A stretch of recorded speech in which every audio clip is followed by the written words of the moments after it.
अशी डुबकी पण घेऊ शकतो आणि हरिश्चंद्राला जाताना लागतं असं आहे.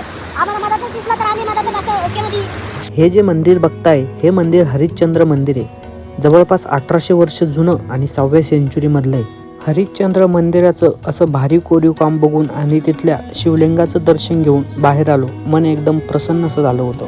आणि हेच ते शिवलिंग 1800 वर्ष जुनं जेव्हा मंदिराची स्थापना झाली होती तेव्हा त्या शिवलिंगाची स्थापना पण तेथे करण्यात आली होती. हे हरिश्चंद्र मंदिर आहे आणि इकडं केदारेश्वरचं मंदिर आहे. म्हणजे मंदिरात 4 स्तंभवाला शिवलिंग आहे. चला तुम्हाला दाखवतो.